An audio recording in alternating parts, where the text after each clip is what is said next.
ದೃಶ್ಯಗಳಲ್ಲಿ ಗಮನಿಸ್ತಾ ಇದ್ರಿ, ಅಂಬಾರಿಯನ್ನ ಕಟ್ಟಿಸಿಕೊಳ್ಳೋಕೆ ಅಭಿಮನ್ಯು ಸಿದ್ಧನಾಗಿದ್ದಾನೆ. ಆತನ ಜೊತೆಗೆ ಉಳಿದಂತಹ ಆನೆಗಳು. ಆ ದೃಶ್ಯಗಳನ್ನ ನೋಡಿದ್ರಿ. ಮತ್ತೊಂದು ಕಡೆ ಸ್ತಬ್ಧ ಚಿತ್ರದ ಮೆರವಣಿಗೆ, ಕಲಾ ತಂಡಗಳ ಪ್ರದರ್ಶನ ಅಂಬಾವಿಲಾಸ ಅರಮನೆಯ ಮುಂಭಾಗ ಮುಂದುವರೆದಿದೆ.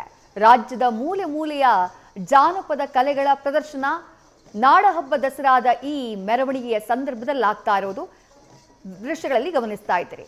ಚಿಕ್ಕದೇವರಾಜ ಒಡೆಯರ್ ಅವರ ಸಾಧನೆಗಳ ಬಗ್ಗೆ ನಾವು ಮಾತನಾಡ್ತಾ ಇದ್ವಿ. ನಮ್ಮ ವಿಶೇಷ ಅತಿಥಿಗಳು ಆ ಮಾಹಿತಿಯನ್ನು ನೀಡ್ತಾ ಇದ್ರು. ಸರ್, ನೀವಾಗಲೇ ಹೇಳ್ತಾ ಇದ್ರಿ, ಮೈಸೂರು ಅರಸರ ಲಿಸ್ಟ್ನಲ್ಲಿ ಯಾರದ್ದಾದ್ರೂ ಕೊಡುಗೆ ಹೇಳದಷ್ಟು ಮುಗಿಯಲ್ಲ ಅಂತಂದ್ರೆ ಅದು ಚಿಕ್ಕದೇವರಾಜ ಒಡೆಯರ್ ಅವರ ಕೊಡುಗೆ ಅಂತ ಹೇಳಿ. ಚಿಕ್ಕದೇವರಾಜದ್ದು ಇನ್ನೊಂದು ಬಹಳ ಮುಖ್ಯವಾಗಿ ಹೇಳಬೇಕು. ಇವತ್ತು ನಾವು ಅಠಾರ ಕಚೇರಿ ಅಂತ ಹೇಳ್ತೀವಿ ಅಲ್ವಾ? ಹೌದು ಸರ್, ಆಗಲೇ ಹೇಳಿದ್ರು. ಅಠಾರ ಕಚೇರಿ ಏನು? ಅಠಾರ ಕಚೇರಿ ಅಂದರೆ ಟ್ಯಾಕ್ಸ್ ಕಲೆಕ್ಷನ್ ಮಾಡುವಂತ ಜಾಗ. ನಮ್ಮ ಸಂಬಂಧಪಟ್ಟ ಕೆಲಸ ಕಾರ್ಯಗಳು ಸರ್ಕಾರ ಏನು ಮಾಡಬೇಕು ಅದನ್ನು 18 ಆಫೀಸ್ಗಳಲ್ಲಿ 18 ಡಿವಿಷನ್ ಮಾಡಿರ್ತಾರೆ. ಅದನ್ನು ಪ್ರಾರಂಭ ಮಾಡಿದವನು ಚಿಕ್ಕದೇವರಾಜ ಒಡೆಯರು. ಆಡಳಿತವನ್ನು 18 ಭಾಗ ಮಾಡಿ 18 ಕಚೇರಿಗಳಲ್ಲಿ ಆ ವ್ಯವಹಾರ ಮಾಡಬೇಕು. ಒಂದು ನಾವು ಇನ್ಫಾರ್ಮೇಷನ್ ಅಂತ ಹೇಳ್ಕೊತೇವೆ, ಇನ್ಫಾರ್ಮೇಷನ್ ಡಿಪಾರ್ಟ್ಮೆಂಟ್. ನಿರೂಪದ ಚಾವಡಿ ಅಂತ ಒಂದು ಮಾಡ್ತಾರೆ. ಆಮೇಲೆ ಆಯಕಟ್ಟಿನ ಚಾವಡಿ ಅಂತ ಮಾಡ್ತಾರೆ. ಕಂದಾಚಾರದ ಚಾವಡಿ, ಕಂದಾಚಾರದ ಚಾವಡಿ. ಹೀಗೆ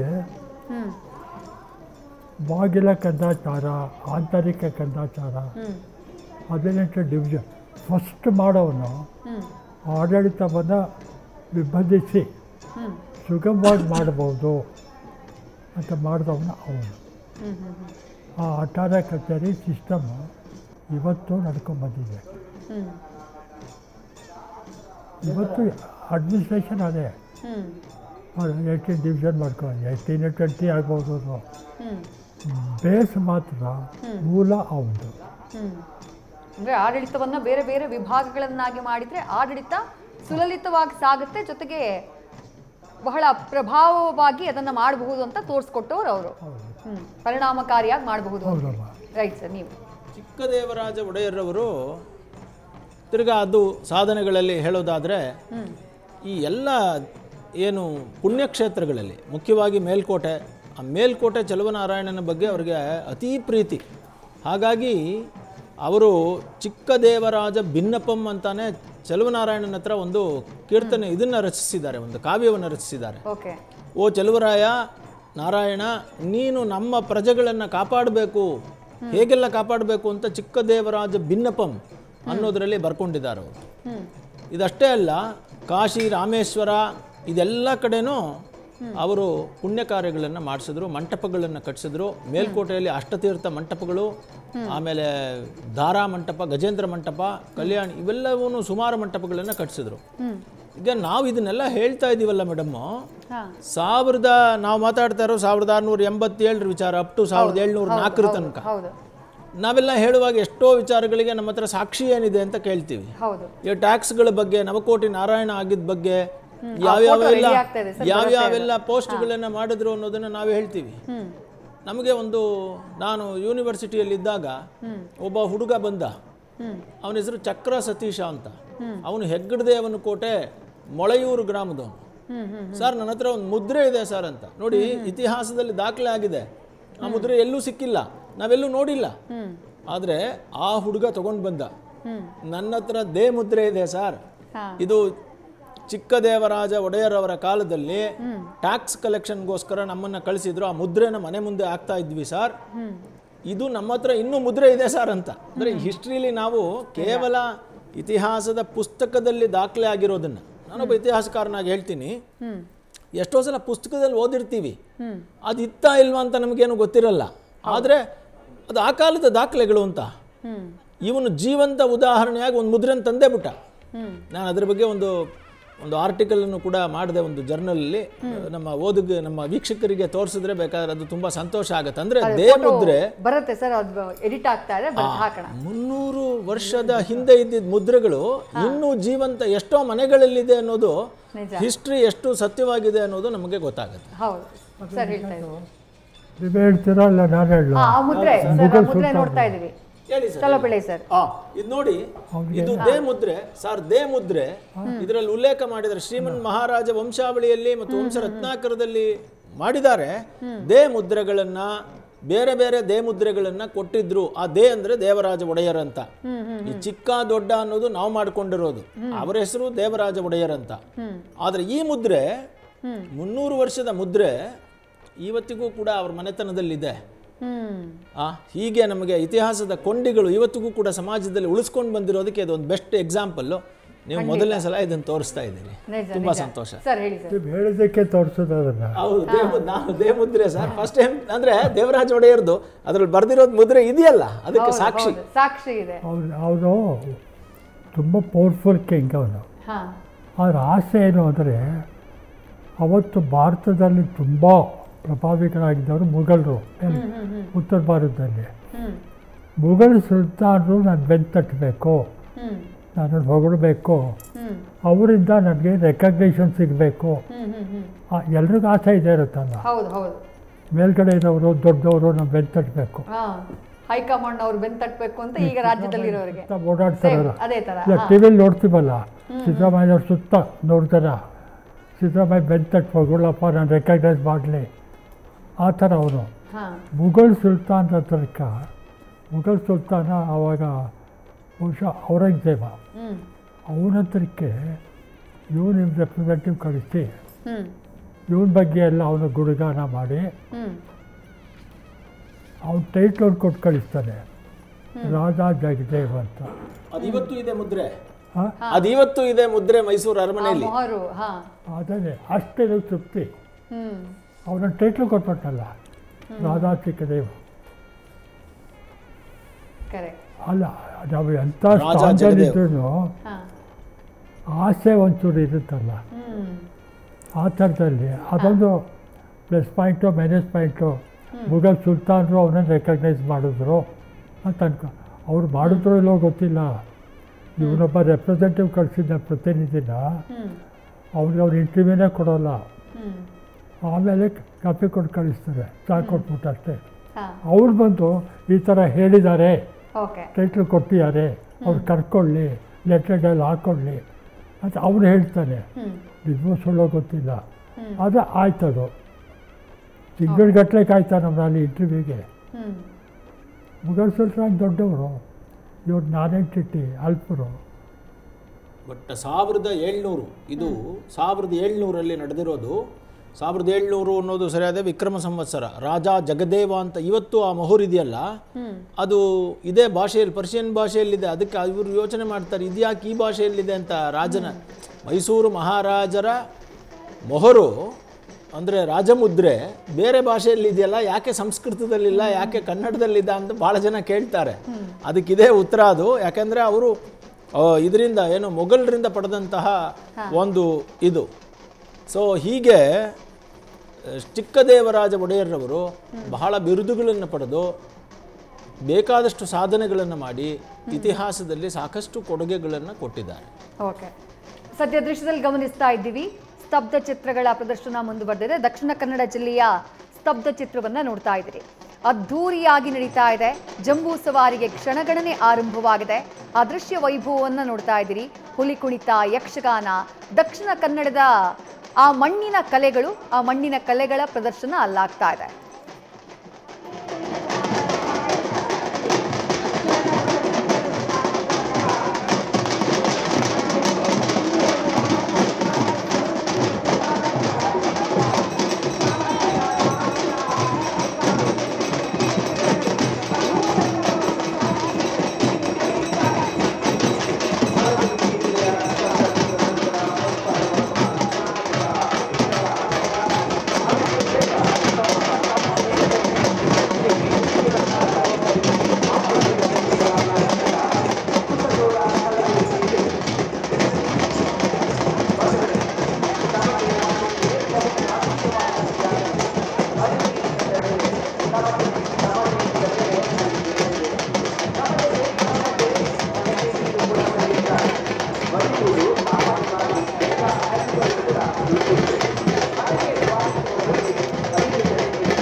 ಚಿತ್ರಗಳ ಪ್ರದರ್ಶನ, ಕಲಾ ತಂಡಗಳ ಪ್ರದರ್ಶನ ಮುಂದುವರೆದಿದೆ. ದಕ್ಷಿಣ ಕನ್ನಡ ಜಿಲ್ಲೆಯ ಸ್ತಬ್ಧ ಚಿತ್ರದ ಬಳಿಕ ಈಗ ನೀವು ನೋಡ್ತಾ ಇರೋದು ಇದು ಕರಂಗೋಲು ಕುಣಿತ.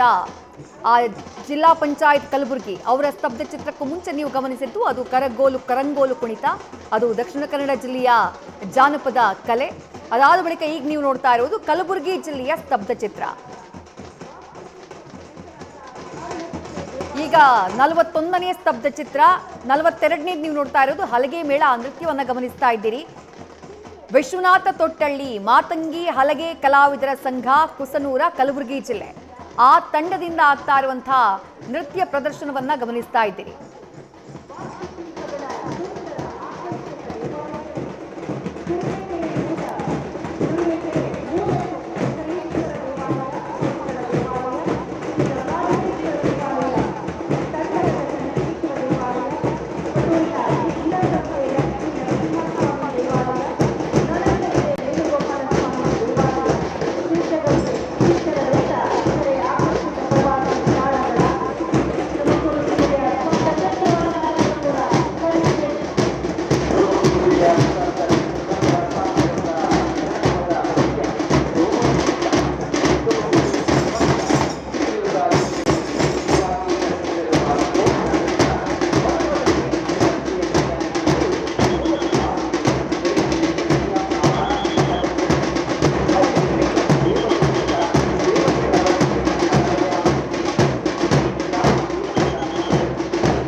ತುಮಕೂರು ಜಿಲ್ಲೆಯ ಸ್ತಬ್ಧ ಚಿತ್ರ ನವ್ಯ ಪ್ರಾಚೀನ ಶಿಲ್ಪಕಲಾ ಸಂಕೀರ್ಣ.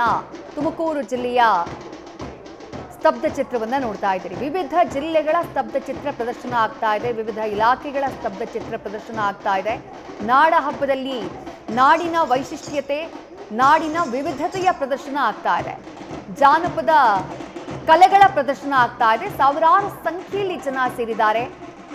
ಈ ಕಲಾ ತಂಡಗಳ ಮೆರವಣಿಗೆ, ಸ್ತಬ್ಧ ಚಿತ್ರಗಳ ಮೆರವಣಿಗೆಯನ್ನ ಕಣ್ತುಂಬಿಕೊಳ್ತಿದ್ದಾರೆ. ಅದರ ಜೊತೆಗೆ ಜಂಬೂ ಸವಾರಿಗಾಗಿ ಕಾಯ್ತಿದ್ದಾರೆ.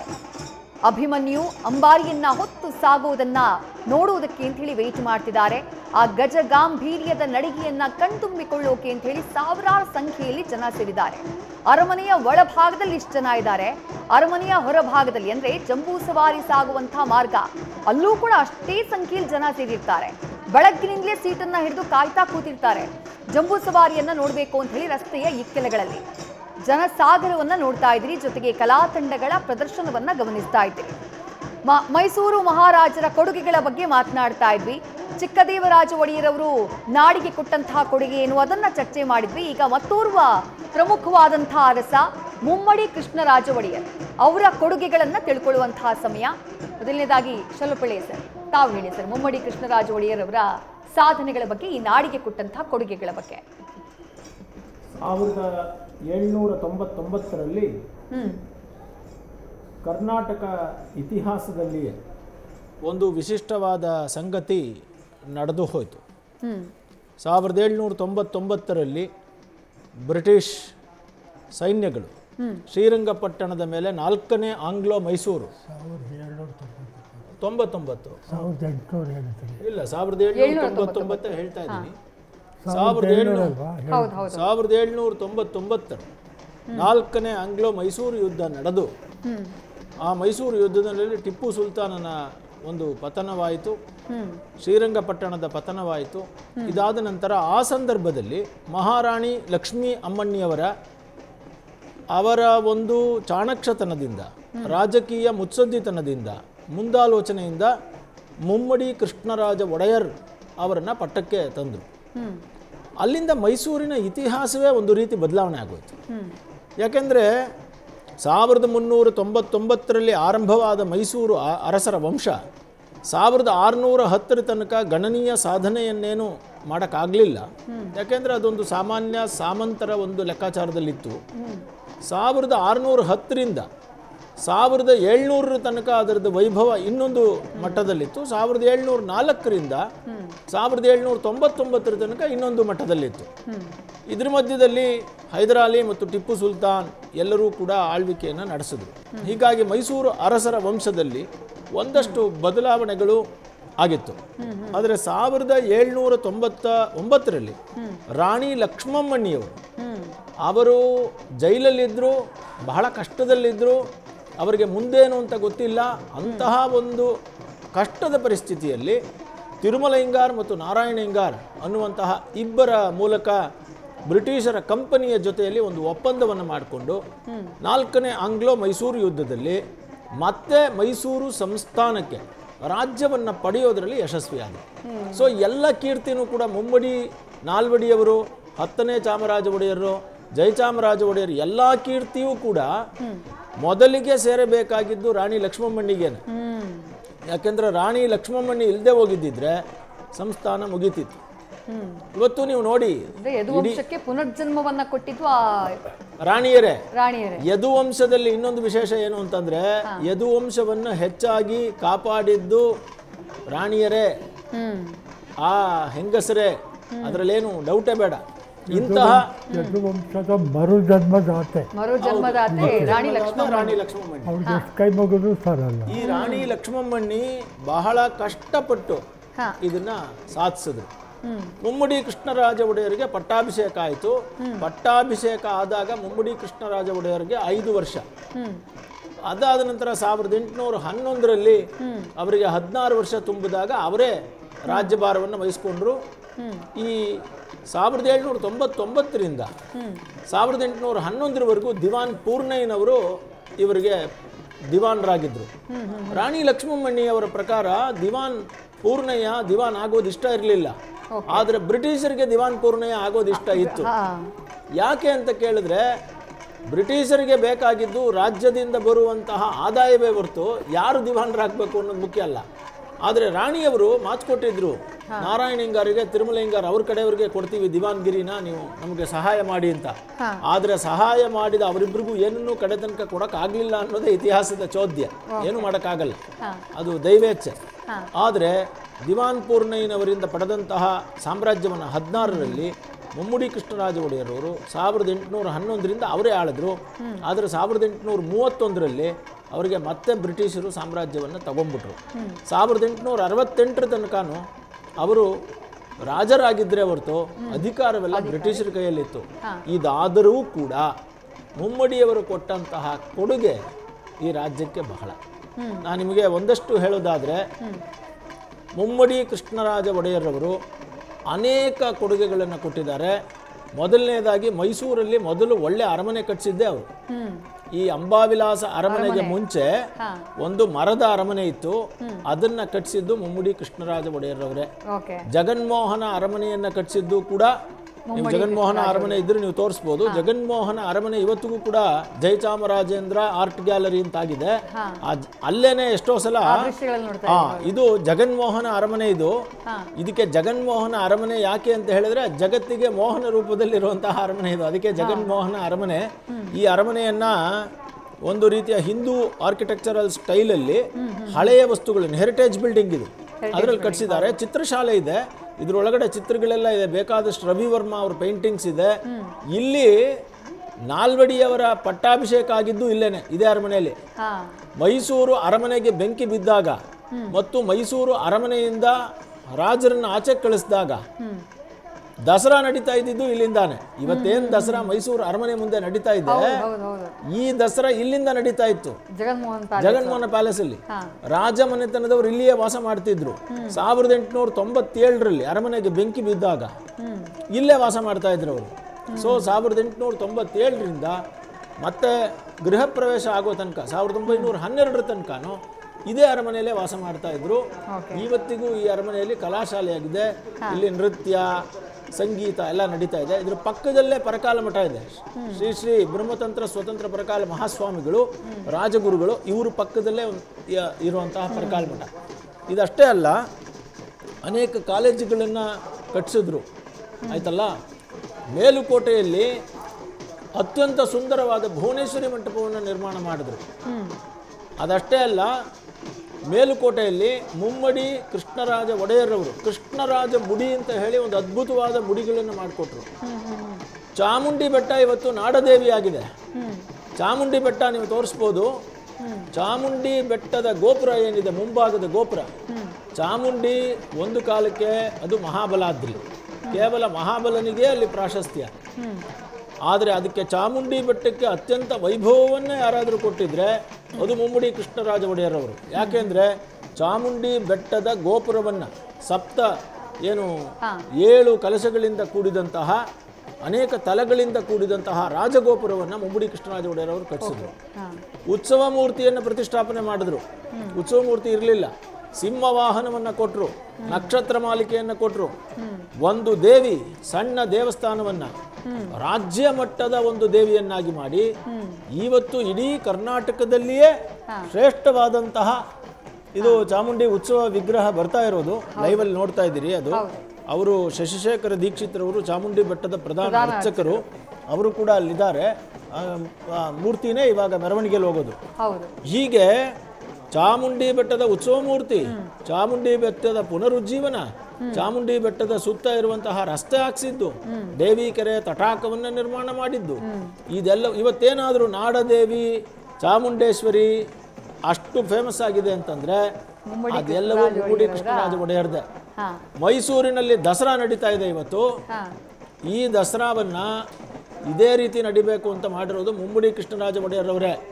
ನಾವು ರಾಜ ಒಡೆಯರ್ ದಸರಾ ಹೇಳ್ತೀವಿ, ಅದು ಶ್ರೀರಂಗಪಟ್ಟಣದಲ್ಲಿ ನಡೀತಿತ್ತು, ಅನೇಕ ವ್ಯತ್ಯಾಸಗಳಿಂದ ಕೂಡಿತ್ತು. ರಣಧೀರ ಕಂಠೀರವ ಕಾಲದಲ್ಲಿ ನಡೆದಂತಹ ದಸರಾ ಬೇರೆ ರೀತಿ ಇತ್ತು. ಇವತ್ತು ಮೈಸೂರಿನಲ್ಲಿ ನಡೀತಾ ಇರುವಂತಹ ದಸರಾ, ಈ ಬನ್ನಿ ಮಂಟಪದ ಹತ್ರ ಹೋಗ್ಬೇಕು ಅನ್ನುವಂತಹ ನಿರ್ಣಯ, ಇದೆಲ್ಲ 1799ರಿಂದ ನಡೀತಾ ಇರೋದು. ಇದೆಲ್ಲವನ್ನು ಮಾಡಿದವರು ಮುಮ್ಮಡಿ ಕೃಷ್ಣರಾಜ ಒಡೆಯರವರೇ. ಇಷ್ಟೇ ಅಲ್ಲ, ನಂಜನಗೂಡು ಈ ಸುತ್ತಮುತ್ತಲ ಪ್ರದೇಶಗಳಲ್ಲಿ ಏನಿದೆ ಅಷ್ಟು ಸಾಧನೆಗಳು ಅವರೇ. ಇನ್ನೂ ಸಾವಿರಾರಿದೆ. ಆರ್ಟ್ ಇದು ಬರುತ್ತೆ, ಏನು ನಿಮಗೆ ಪುಸ್ತಕಗಳು, ಹಿಂದೂ ಧರ್ಮದ ಸಮಸ್ತ ಪುಸ್ತಕಗಳನ್ನು ಯಾರಾದರೂ ಪ್ರಿಂಟ್ ಮಾಡಿದರೆ ಅದು ಮುಮ್ಮಡಿ ಕೃಷ್ಣರಾಜ ಒಡೆಯರವರೇ. ನವನಿಧಿ ಅಂತ 9 ಪುಸ್ತಕಗಳನ್ನು ಮಾಡಿದ್ರು. ಶಕ್ತಿ ನಿಧಿ, ವಿಷ್ಣು ನಿಧಿ, ಗ್ರಹ ನಿಧಿ ಅನ್ನುವಂತಹ ಶ್ರೀತತ್ವ ನಿಧಿ ಅಂತ 9 ಗ್ರಂಥಗಳು, ಅಂದರೆ ದೇವತೆಗಳ ಚಿತ್ರಗಳು, ಅದರ ಬಣ್ಣದ್ದು ಎಲ್ಲ ಅವರೇ ಮಾಡಿದ್ದು. ಎಲ್ಲ ದೇವಸ್ಥಾನಗಳಲ್ಲಿ ಇವತ್ತು ಮೇಲುಕೋಟೆ ಚಲುವನಾರಾಯಣ ಸ್ವಾಮಿಲಿ ತ್ರಿಶತಿ ನಡೆಯುತ್ತೆ, ನಂಜನಗೂಡಲ್ಲಿ ಪೂಜೆ ನಡೆಯುತ್ತೆ, ಚಾಮುಂಡಿ ಬೆಟ್ಟದಲ್ಲಿ ಪೂಜೆ ನಡೀತೆ. ಈ ಪೂಜೆಯಲ್ಲಿ ಬಳಸುವ ಅಷ್ಟೋತ್ತರಗಳನ್ನು ಮಾಡಿದವರು ಮುಮ್ಮಡಿ ಕೃಷ್ಣರಾಜ ಒಡೆಯರು. ಸೊ ಅವರೇ ಅನೇಕ ಗ್ರಂಥಗಳನ್ನು ಮಾಡಿದ್ದಲ್ದೇನೆ ಕವಿಗಳನ್ನು ಪೋಷಿಸಿದ್ರು. ಇವತ್ತೇನು ಮ್ಯೂಸಿಕ್ಸ್ ಇದೆ ಒಳಗಡೆ, ಅವರೇ ವೀಣೆ ನುಡಿಸ್ತಾ ಇದ್ರು. ಅರಮನೆಯಲ್ಲಿ ಬ್ಯಾಂಡ್ ಬರೋದಕ್ಕೆ, ಯುರೋಪಿಯನ್ ಬ್ಯಾಂಡ್ಗಳೆಲ್ಲ ಬರೋದಕ್ಕೆ ಮುಮ್ಮಡಿ ಕೃಷ್ಣರಾಜ ಒಡೆಯರ್ ಕಾಲದಲ್ಲಿ ಆರಂಭವಾಗಿದ್ದು. ಸೊ ಮುಮ್ಮಡಿಯವರ ಕಾಲದಲ್ಲಿ ಏನು ಪ್ಲಾನ್ ಇತ್ತು ಅದೇ ರೀತಿಯಾಗಿ ಇವತ್ತು ಮೈಸೂರಿನ ಮುಕ್ಕಾಲು ಭಾಗದ ಚರಿತ್ರೆ ಏನಾದರೂ ಇದ್ರೆ ಅದು ಆರಂಭವಾಗಿದ್ದು ಮುಮ್ಮಡಿ ಕೃಷ್ಣರಾಜ ಒಡೆಯರ್ ಕಾಲದಿಂದಾನೆ. ಮುಮ್ಮಡಿ ಕೃಷ್ಣರಾಜ ಒಡೆಯರ್ ಇಲ್ಲ ಅಂದರೆ ಏನೂ ಇಲ್ಲ ಇಲ್ಲಿ. ಸೊ ಇನ್ನೊಂದು ನಿಮಗೆ ಬೆಂಗಳೂರದೊಂದು ವಿಶೇಷ ಹೇಳ್ಬೇಕು ನಾನು. ಕೃಷ್ಣರಾಜಪುರ ಅಂತ ಒಂದು ಜಾಗ ಇದೆ ನಿಮಗೆ, ಕಂಟೋನ್ಮೆಂಟ್ ಅಂತ ಕೇಳಿದ್ದೀರಿ. ಈ ಕಂಟೋನ್ಮೆಂಟ್ ಹತ್ರ ಕೃಷ್ಣರಾಜಪುರವನ್ನು ಕಟ್ಟಿದವರೇ ಮುಮ್ಮಡಿ ಕೃಷ್ಣರಾಜ ಒಡೆಯರವರು. ಬ್ರಿಟಿಷ್ ಅವರು ಸೈನ್ಯ ಇಟ್ಕೊಳ್ಳೋಕ್ಕೆ ಅನುಕೂಲಕ್ಕೆ ಏನಾದರೂ ಮಾಡಿಕೊಡಿ ಎಂದಾಗ ಕಟ್ಟಿಸಿದ್ದದು. ಸೊ ಹಾಗಾಗಿ ಕಂಟೋನ್ಮೆಂಟ್ ಪ್ರದೇಶಗಳು ಮತ್ತು ಕೃಷ್ಣರಾಜಪುರ ಯಾರ್ದಾದ್ರೂ ಕೊಡುಗೆ ಅಂದರೆ ಅದು ಮುಮ್ಮಡಿ ಕೃಷ್ಣರಾಜ ಒಡೆಯರವರ ಕೊಡುಗೆ. ಸೊ ಬೆಂಗಳೂರಿಗೂ ಕೂಡ ಸೇರಿದಂಗೆ ಅವ್ರು ಮಾಡಿದ್ದು. ಅದಲ್ದೇ ಆವತ್ತಿಗೇನೆ ಅವರು ಎಜುಕೇಷನ್ ಸೆಂಟರ್ಗಳನ್ನು ಸ್ಟಾರ್ಟ್ ಮಾಡಿದ್ರು, ಸ್ಕೂಲ್ಗಳನ್ನು ಕೊಟ್ಟರು, ಧರ್ಮ ಕಾರ್ಯಗಳನ್ನು ಮಾಡಿದ್ರು. ಇಷ್ಟೆಲ್ಲ ಮಾಡಿ ದಸರಾವನ್ನು ಅವರೇ ನಡೆಸ್ಕೊಂಡ್ಬಂದರು. ದಸರಾ ಈ ಶೇಪಲ್ಲಿರೋದು ಅವರಿಂದಾನೆ. ಯುರೋಪಿಯನ್ ದರ್ಬಾರ್ ನಡೆಸಿದ್ರು. ಆದರೆ ತಮಗೆ ಗೊತ್ತಿರಲಿ, ಅವರು ಹಿಂದೂ ಧರ್ಮಕ್ಕೆ, ಸನಾತನ ಧರ್ಮಕ್ಕೆ ಎಷ್ಟು ಕೊಡುಗೆಯನ್ನು ಕೊಟ್ಟರೋ ಅದೇ ರೀತಿ ಎಲ್ಲ ಬೇರೆ ಧರ್ಮಗಳನ್ನು ಪೋಷಣೆ ಮಾಡಿದ್ರು. ಸೊ ಇದು ಮುಮ್ಮಡಿ ಕೃಷ್ಣರಾಜ ಒಡೆಯರವರ ಸಾಧನೆಗಳು. ಮುಮ್ಮಡಿ ಕೃಷ್ಣರಾಜ ಒಡೆಯರ್ ಇಲ್ದೇನೆ ನೀವು ಮೈಸೂರಿನ ಚರಿತ್ರೆಯನ್ನು ಯೋಚನೆಯನ್ನು ಮಾಡೋದಕ್ಕೆ ಸಾಧ್ಯವಿಲ್ಲ. ಅಂತಹ ಮಹಾರಾಜರು. ಆಮೇಲೆ ಮೈಸೂರು ಮಹಾರಾಜರದು 1831ರಲ್ಲಿ ನಗರ ದಂಗೆ ಆಯಿತು. ತಮ್ಮದಲ್ಲದ ತಪ್ಪಿಗೆ ಅವರನ್ನ ತೆಗೆದುಬಿಟ್ರು. ಅವರನ್ನ ರಾಜ್ಯದಿಂದ ತೆಗೆದು ಕಮಿಷನರ್ಸ್ಗಳ ಆಡಳಿತ ನಡೆಸಿದ್ರು. ಮತ್ತೆ ಅರ್ಜಿಯನ್ನು ಹಾಕೊಂಡು ಲಾರ್ಡ್ ವಿಲಿಯಂ ಬೆಂಟಿಂಕ್ನ ಭೇಟಿ ಮಾಡಿ ಬ್ರಿಟಿಷರ ಕೌನ್ಸಿಲಲ್ಲಿ ಮಂಡನೆ ಮಾಡಿ ತನ್ನ ಮಗನಿಗೆ ಮತ್ತೆ ಸಾಮ್ರಾಜ್ಯ ವಾಪಸ್ ಕೊಡಿಸೋದ್ರಲ್ಲಿ ಯಶಸ್ವಿಯಾದರು. ಆದರೆ ಅದನ್ನು ಅನುಭವಿಸೋದಕ್ಕೆ ಅವರಿರಲಿಲ್ಲ. ಯಾಕೆಂದರೆ 1881ರಲ್ಲಿ ರೆಂಡಿಷನ್ ಆ್ಯಕ್ಟ್ ಮೂಲಕ ಮತ್ತೆ ಸಾಮ್ರಾಜ್ಯ ಮೈಸೂರು ಯದುವಂಶಕ್ಕೆ ಬಂತು. ಆದರೆ ಅದನ್ನು ನೋಡೋದಕ್ಕೆ ಮುಮ್ಮಡಿ ಕೃಷ್ಣರಾಜ ಒಡೆಯರವರು ಇರಲಿಲ್ಲ. ಆದರೆ ಇವತ್ತೇನು ಮಾತಾಡ್ತೀವಿ 10ನೇ ಚಾಮರಾಜ ಒಡೆಯರ್, ನಾಲ್ವಡಿ ಕೃಷ್ಣರಾಜ ಒಡೆಯರ್, ಜಯಚಾಮರಾಜ ಒಡೆಯರು, ಇವರಿಗೆಲ್ಲ ಬೇಸ್ ಯಾರು ಅಂದರೆ ಮುಮ್ಮಡಿ ಕೃಷ್ಣರಾಜ ಒಡೆಯರ್ ಅವರು. ನ್ಯೂಸ್ ಫಸ್ಟ್ ನಿರ್ಭೀತಿಯಿಂದ ನಿಮ್ಮ ಪರವಾಗಿ.